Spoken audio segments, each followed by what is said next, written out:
you're praying. Exactly. Because it's true. I mean, if your son keeps calling you, well, your own son, is eventually going to learn what your name is. He starts calling you by your correct name when he can learn how to say it.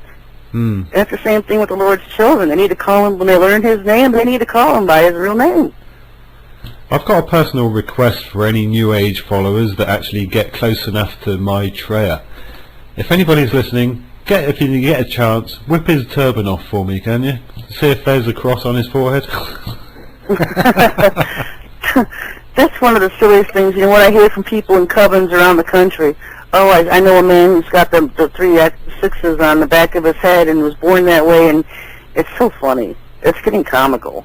Because I've learned that this is one of their techniques in keeping all these occults in line, is to give them all a sense of importance. Yeah. And so they all think they're the one. They're the one that's going to bring this man-child earth, this Antichrist. And so you've got like 100, 200 different occults around the world all thinking they're the one. It's so crazy. Anyway, I'm going to try and sort of bring this to round it off now, Sherry. We've been actually talking longer than intended. Regarding people's efforts to prepare for what's coming, many people are learning survival skills and woodland lore.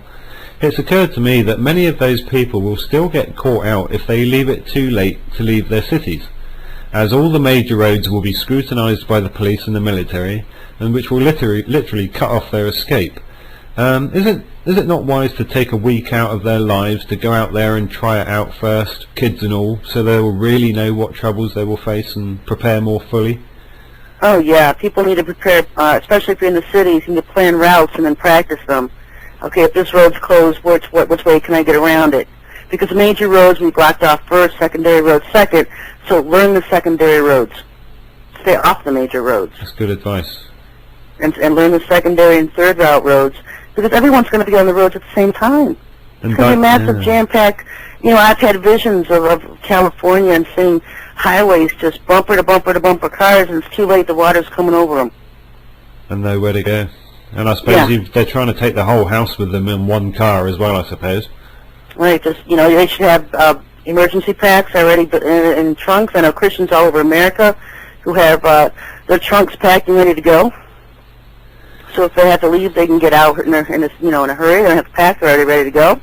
Preparing myself, I really am shocked at just how much you would need just to keep yourself alive and healthy, and it's really. One of the best sites I've seen is BePrepared.com. Be prepared. They have emergency kits you can buy, 3-day survival packs. 3 days. Oh right, you'd have to spend a lot of money on the 3-day survival packs, wouldn't you? Yeah, but it's you can go to the dollar store while you have time now, and you can get shampoo and soap and stuff like that and throw it in your trunk. Because these men prepare this stuff. They don't know there's no shampoo anywhere in that pack. I suppose as well, medicine is going to be a very important thing, isn't it? Because when the mark of the beast kicks in, people aren't even going to be able to get their basic medical supplies without having the mark of the beast. So they're going to have to start looking into natural alternatives, aren't they? Right. I think that the Lord's people Himself will be protected at that time. But the problem is, so many will be dead by then. Yeah. So many will have already gone through martial law and persecution by the time the mark's even enforced. Right. Well, we're coming to the end of the interview, Sherry. Is there any subject that you feel you need to cover, or any message you particularly needed to speak about? No, I just usually, encourage everybody to build a relationship, a one-on-one with the Lord Himself, and get out of religious mind control, and learn how to sit at His feet, and have Him teach you and lead you.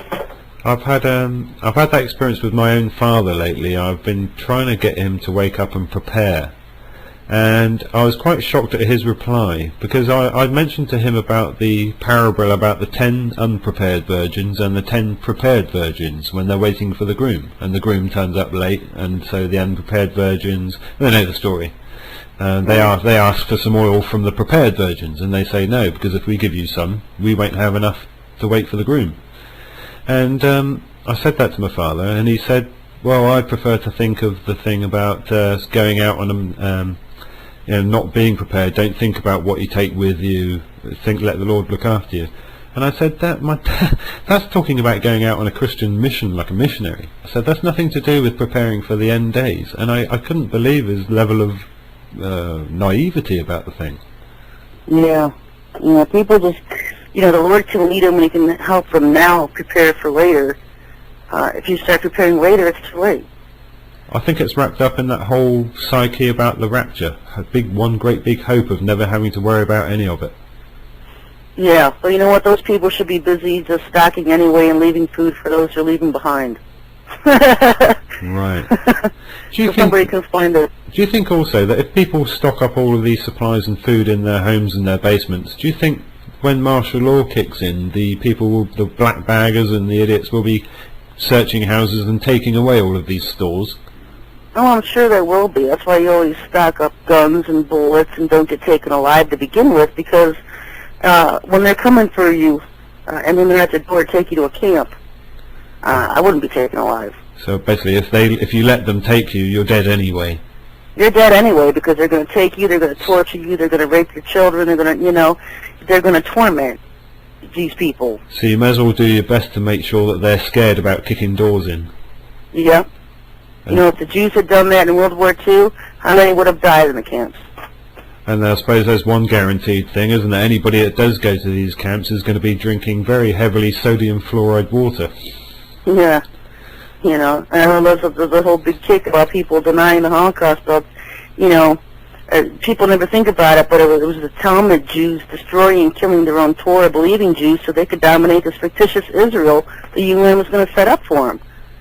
With the Balfour Agreement after the war, I suppose. Yeah, it was a whole thing so the Talmud Jews could rule over Israel and get rid of the Torah-believing Jews.